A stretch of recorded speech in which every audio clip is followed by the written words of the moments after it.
느헤미야서의 주인공인 느헤미야는 기도의 사람이었다라고 성경이 증거하고 있습니다. 황폐한 예루살렘의 소식을 들었을 때에 느헤미야의 마음 가운데 근심이 일었습니다. 그때 느헤미야가 무엇을 했느냐? 기도했습니다. 느헤미야는 예루살렘 성벽의 재건을 기록하고 있는 성경입니다.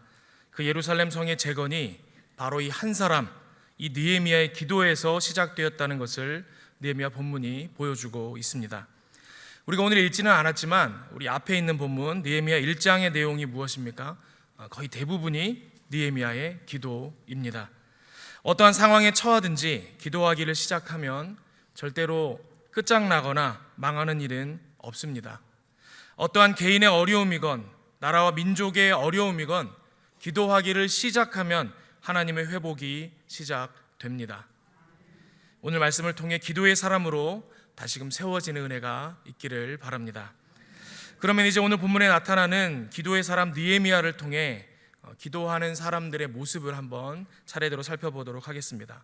첫 번째, 기도하는 사람은 하나님의 도우심을 먼저 구한다라는 것입니다. 어떤 분들은 그리 생각하실 것입니다. 당연히 하나님의 백성인데 하나님의 도우심을 구하며 사는 것이 당연하지, 하나님을 믿으면서도 하나님의 도우심을 안 구하는 사람들이 있나? 그렇게 생각하실지 모르겠습니다. 여러분, 그런데 사람이 그렇지가 않습니다. 눈에 보이는 해결 방법이 있는데, 더 빠르게 변화가 나타날 방법이 보이는데, 전적으로 하나님을 의지하는 것, 하나님의 도우심만을 구하는 게 잘 안 되더라라는 것입니다.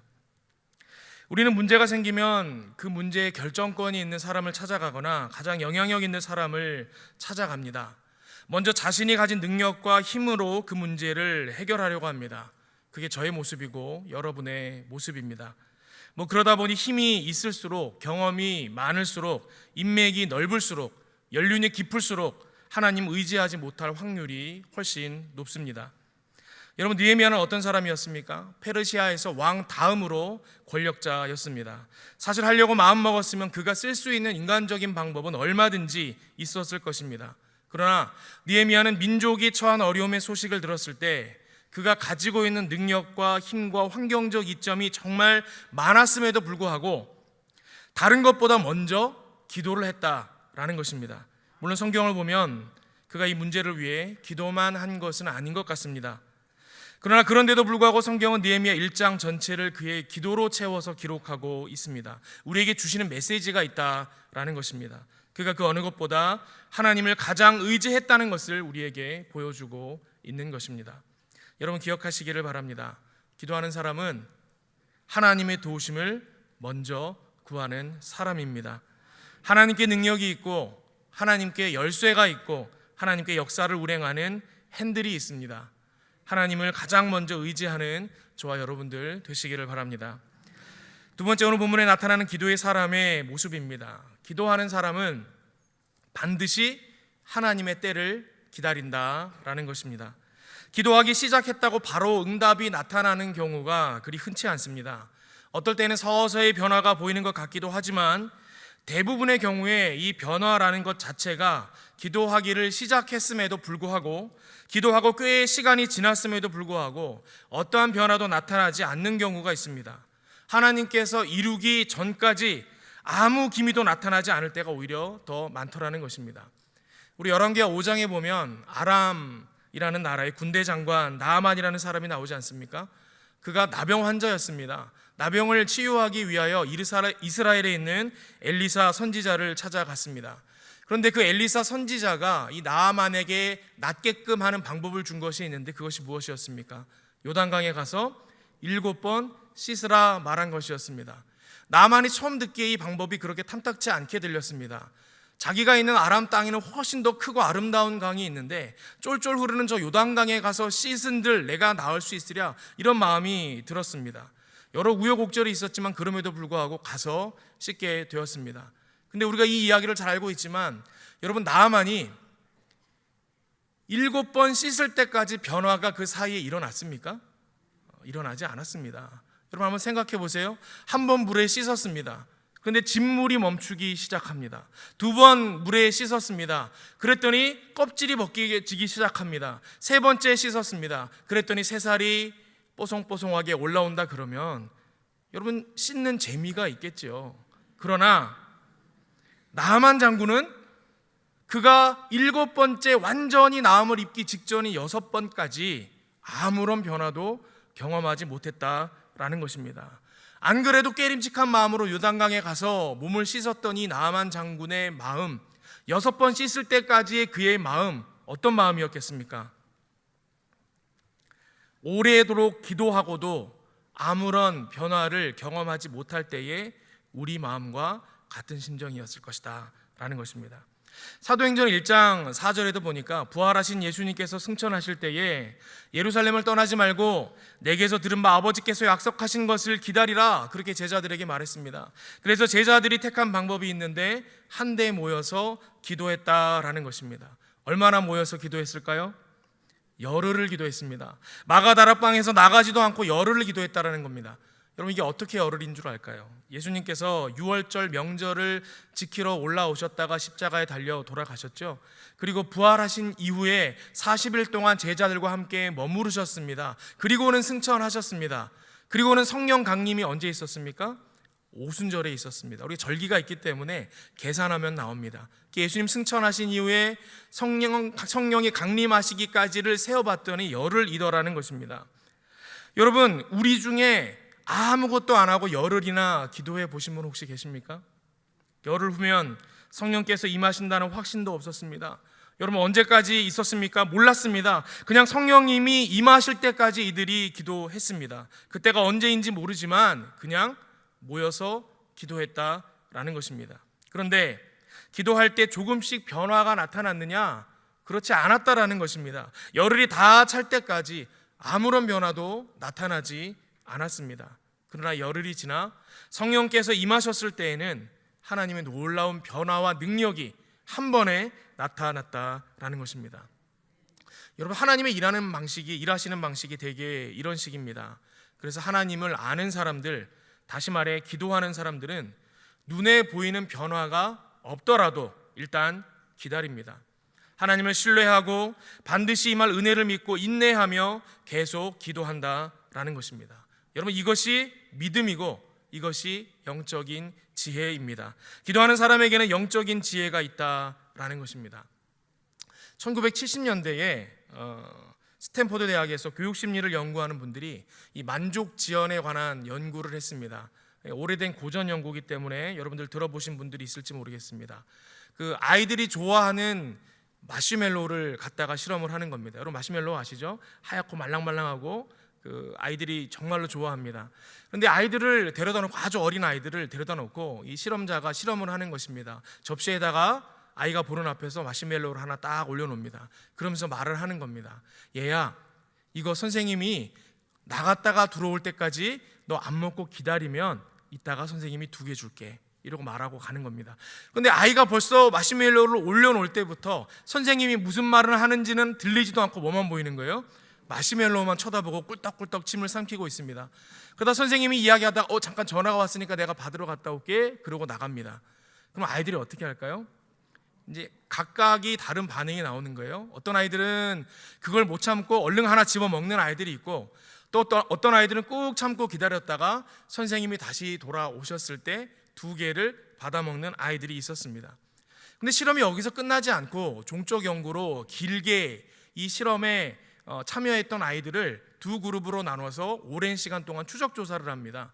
한 그룹은 기다렸다가 2개를 먹은 아이들의 그룹, 한 그룹은 그냥 못 참고 1개만 먹은 아이들의 그룹을 가지고 이 아이들의 이후의 인생이 어떻게 달라지는지를 확인을 해봤습니다. 봤더니 2개 먹은 쪽 아이, 다시 말해서 선생님을 믿고 기다린 아이들이 우등생이고 공부를 잘하고 성공한 인생을 살더라라는 것입니다. 그래서 당시에 실험을 했던 이 사람들이 어린아이들에게 있어서 머리가 좋다라는 거, 똑똑하다라는 것은 인내할 줄 아는 걸 말하는구나, 이렇게 결론을 내린 적이 있었습니다. 여러분, 영적인 세계에도 아주 똑똑하신 분들이 있습니다. 어떤 분들입니까? 하나님의 때를 알고 지금 내게 나의 문제가 해결되는 만족감이 없을지라도 인내하며 기다릴 수 있는 사람들, 그런 분들, 여러분 정말로 영적으로 똑똑하신 분들 아니겠습니까? 여러분 우리가 언제 기다릴 수 있습니까? 하나님을 믿고 신뢰할 때 기다릴 수 있습니다. 교회에서 목회를 하다 보면 정말 교회를 사랑하시는 분들 중에 가끔 찾아와서 말씀하시는 분들이 있습니다. 뭔가 본인 마음에 이렇게 하면 더 좋을 것 같은데 하는 마음으로, 교회를 정말 사랑하는 마음으로 찾아와서 이야기를 합니다. 목사님, 이번에 계획하시고 하시려고 하셨던 이 일은 이렇게 하는 게 더 낫지 않을까요? 목사님, 혹시 이것이 있는데 이것 잊고 놓치고 계신 것 아닌가요? 하고 말씀해 주시는 분들이 계십니다. 그런 이야기를 듣다 보면 내가 미처 이걸 놓치고 있었는데 이분이 정말 좋은 마음으로 알려주셨구나 하는 마음이 들 때도 있지만, 또 어떤 마음이 드냐면요, 내가 얼마나 못 믿어왔으면 이분이 내가 이거를 모를 거라고 생각하시고 오셔가지고 말씀을 하시는구나, 내가 이 공동체 안에서 리더로서 신뢰를 얻지 못하고 있구나, 이런 마음이 들 때가 있다라는 것입니다. 아마 그룹 안에서 리더의 역할을 감당해 보신 분들은 이런 경험을 해보신 분들이 있을 것입니다. 또 반대로 정말 교회 공동체 안에 말이 없는 분들이 있습니다. 근데 이게 관심이 없어서 말이 없는 것이 아니고, 우리가 영적인 동물이기 때문에 보면 알지 않습니까? 관심이 없어서 말이 없으신 게 아니고, 다 보이고 다 알고 정말 교회를 사랑하지만 그저 침묵하고 기다려주시는 분들이 있습니다. 그런데 그럴 때 정말 목회자가 힘을 얻습니다. 지금 당장 변화가 나타나지 않는 것 같고 뭔가 결과물이 나오지 않는 것 같지만, 이분이 믿고 기다려주시는구나, 나를 믿어주시는구나, 리더를 신뢰해 주시는구나, 그런 마음이 들 때가 있습니다. 그럴 때 어떤 마음이 또 드는가 하면, 이건 내가 그 신뢰에 부응해야겠다, 이분들이 나를 믿어줄 때에 더 푸른 초장과 실만한 물가로 반드시 인도해야겠구나, 그런 열정과 용기가 솟아난다라는 것입니다. 여러분, 하나님의 때를 믿고 기다리는 사람의 마음의 중심에는 뭐가 있는 거예요? 하나님을 신뢰함이 있는 것입니다. 나는 다 계산할 수 없습니다. 하나님, 나는 다 볼 수 없습니다. 나는 다 이해할 수 없습니다. 그래서 그저 내가 볼 수 있는 것밖에 저는 알 수 없습니다. 그러나 하나님은 다 아시지요. 그래서 하나님의 때가 있는 것이지요. 그래서 저는 그것을 믿습니다. 그래서 기다립니다. 이 믿음이 있는 사람들이 하나님의 때를 기다릴 수 있는 것입니다. 여러분, 느헤미야 1장은 이 아닥사스다 20년 기슬로월에 일어난 일이라고 기록되어 있습니다. 그리고 2장이 어떻게 시작되느냐, 아닥사스다 왕 20년 니산월에 이렇게 시작되고 있습니다. 다시 말해, 느헤미야가 기도하기 시작한 지 얼마나 지났느냐, 4개월이 흘렀다라는 것입니다. 여러분, 100일이 넘었습니다. 우리도 문제가 생기고 그러면 100일 작전기도 그런 거 하지 않습니까? 100일이 지나도 변화가 일어나지 않는다 그러면 여러분, 웬만한 사람들은 다 나가 떨어집니다. 느헤미야도 자기가 기도한 지 100일이 넘어가는 시점이었습니다. 그러나 그는 여전히 하나님의 때를 놓지 않고 있었다라는 것입니다. 하나님께서 반드시 이루실 것이라는 믿음을 갖고 있었다라는 것입니다. 여러분, 정말로 간절한 사람에게, 그래서 피를 토하는 심정으로 기도하고 있는 사람에게 4개월이라는 시간은 지옥과 같은 시간입니다. 그런데 느헤미야는 그런 시간 동안에도 하나님의 때를 기다렸습니다. 그리고 하나님께서 이루시기까지 포기하지 않았습니다. 여러분, 이 정도면 영적으로 똑똑한 사람 아닙니까? 느헤미야는 영적 지혜가 있는 사람이었다라는 것입니다. 오늘 저와 여러분에게도 이러한 영적 지혜가 있기를 바랍니다. 기도하는 사람은 믿음으로 하나님의 때를 인내하며 기다린다라는 것입니다. 세 번째, 기도하는 사람의 특징이 있습니다. 여러분, 기도하는 사람은 기도만 하지 않습니다. 치밀하게 준비합니다. 다시 말해서 최선을 다하는 사람이다라는 것입니다. 느헤미야는 기도하는 동안 계속해서 하나님의 응답을 믿고 있었습니다. 무엇을 보면 알 수 있는 거 하니, 그에게 찾아온 아주 희미한 작은 기회까지도 그가 놓치지 않고 잡아냈기 때문입니다. 기도하면서도 하나님께서 일하실 거야, 반드시 일하실 거야 라는 믿음이 있었기 때문에 자기 주변에서 일어나는 변화에 대해서 예민하게 반응할 수 있었습니다. 여러분, 니산월은요, 이 페르시아에서 신년 축제가 있는 달입니다. 그리고 이때 왕은 백성들에게 은혜를 베풀기도 했습니다. 이게 역사 자료에 보면 나와 있습니다. 그러다 보니까 느헤미야는 아마 그 기회를 이용했던 것 같습니다. 여러분, 많은 사람들이 혼동하는 경우가 있습니다. 하나님을 의지한다 그러니까 아무것도 안 하고 팔짱 끼고 있는 것이 하나님을 의지하는 것인 줄 착각하는 경우가 많습니다. 그러나 그것은 무책임한 것이죠. 하나님을 의지하는 것이 아닙니다. 여러분, 우리 개신교 교단 가운데도 우리 교단들마다 성격과 색깔들이 다 다르지 않습니까? 어떠한 사회 문제를 대할 때도요, 이 교단마다 대처하는 방식이 다릅니다. 좀 진보적이고 좀 사회 변혁적인 그런 교단들은요, 사회 문제를 바라볼 때 이거 우리가 나가서, 예수 믿는 사람들이 나가서 이 사회 문제를 해결해야 된다, 그러면서 세상으로 뛰쳐나가는 교단들이 있습니다.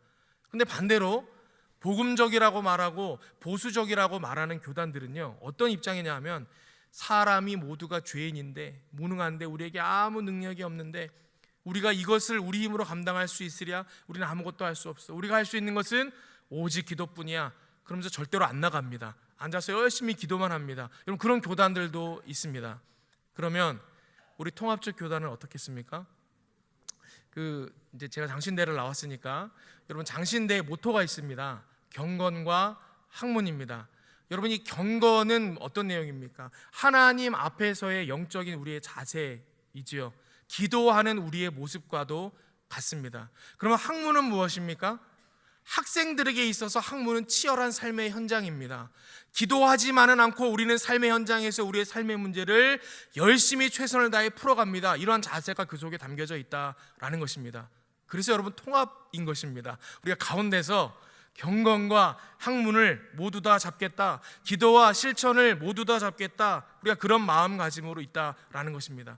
그래서 진보 교단 쪽 측면에서 보면, 이게 우리 통합적 교단을 보면 저 교단은 왜 세상 일에 협조하지 않고 앉아서 기도만 해? 이렇게 말하기도 하고, 더 보수적인 교단에서 우리 통합적 교단을 볼 때는 저 교단은 사회 변혁한답시고 세상으로 뛰쳐나가기만 하지 기도할 줄 몰라, 이런 말을 하기도 합니다.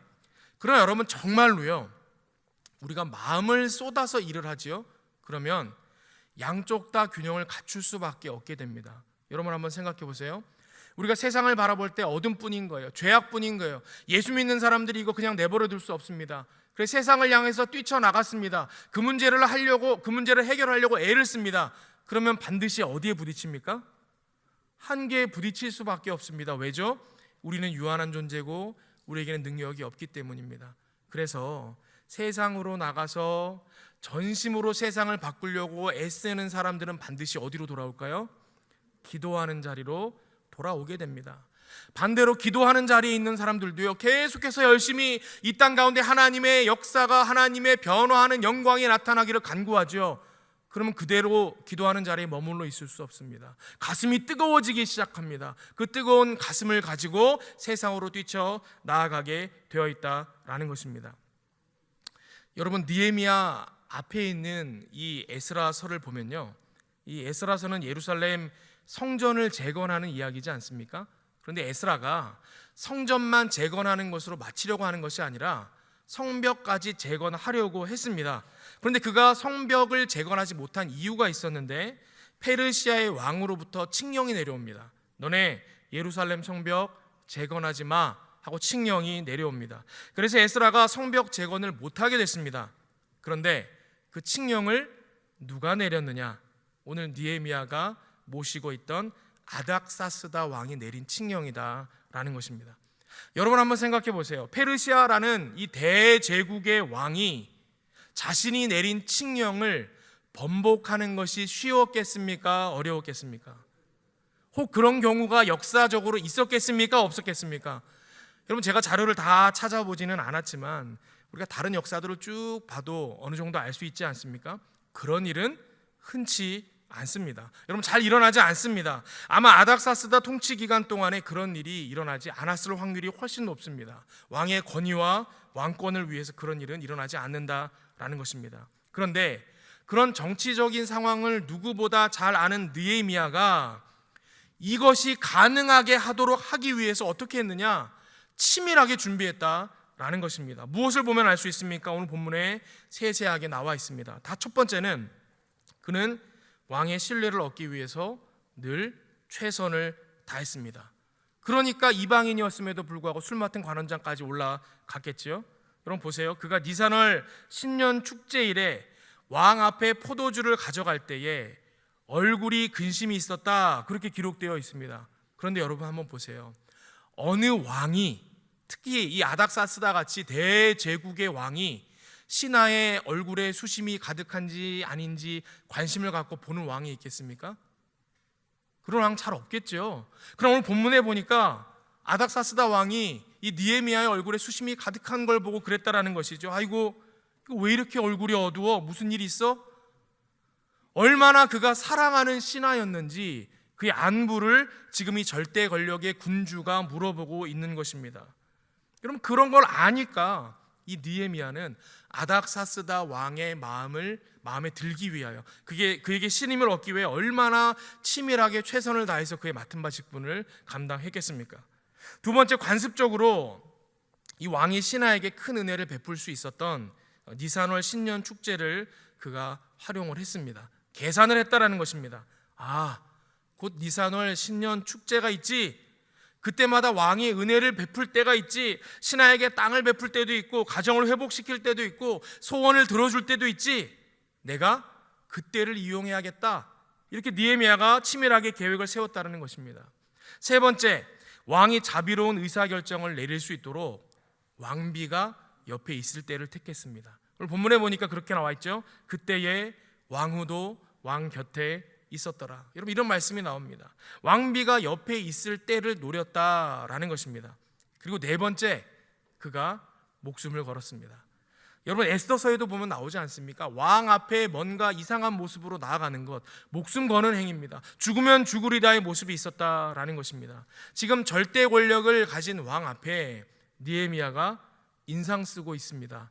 목숨을 거는 행위입니다. 뭔가 다른 의도를 품었다라는 증거이기 때문에 여러분, 신하들은 절대로 왕 앞에서 수심이 가득한 얼굴을 할 수가 없었습니다. 그런데 느헤미야가 왕 앞에 일부러 수심이 가득한 이 얼굴을 하고 나아갔을 때 왕이 물었습니다. 네 얼굴이 왜 이렇게 수심이 가득하냐?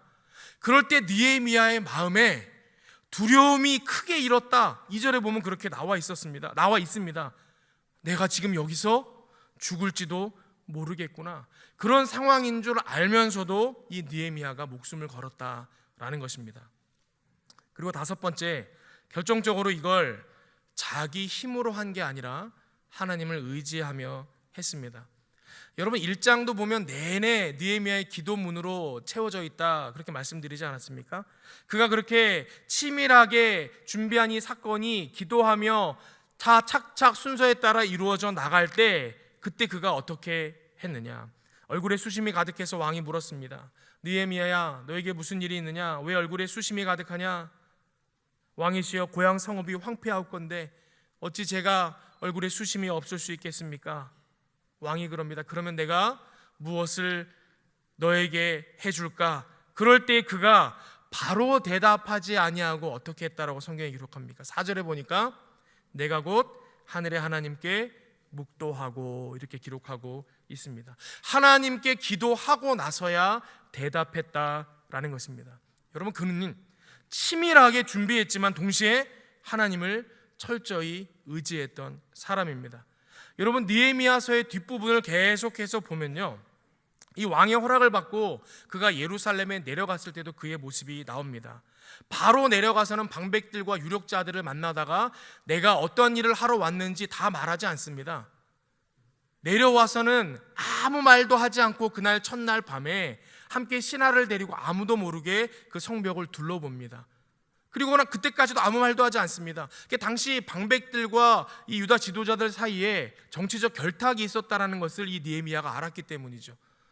이 당시 그 지역 지도자들이 느헤미야가 오긴 왔대는데 도대체 왜 왔는지, 무슨 일을 하는 건지 아무도 알지 못했습니다.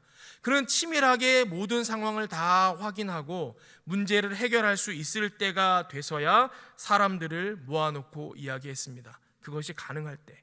무슨 말입니까? 그는 하나님 앞에 전적으로 매달려 기도하는 사람이었지만 동시에 삶의 문제를 해결하기 위하여 최선을 다하는 사람이었다라는 것입니다. 여러분, 기도하는 사람은 절대로 무책임할 수 없습니다. 하나님의 영이 나를 움직이도록, 준비시키도록, 변혁시키도록 이끌어간다라는 것입니다. 그래서 기도하는 사람에게는 행동력이 있습니다.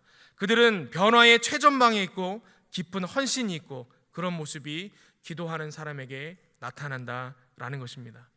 여러분, 말씀을 정리하겠습니다. 여러분, 기도하는 사람은 하나님을 먼저 의지합니다. 그리고 혹 즉각적인 변화가 없더라도 반드시 하나님의 때를 기다리며 신뢰합니다. 그리고 기도하는 사람은 무책임하지 않습니다. 변혁의 능력이 그에게 나타난다라는 것입니다. 오늘 말씀을 통해 더욱 기도하는 사람으로 하나님 앞에 세워지는 은혜가 있기를 바랍니다.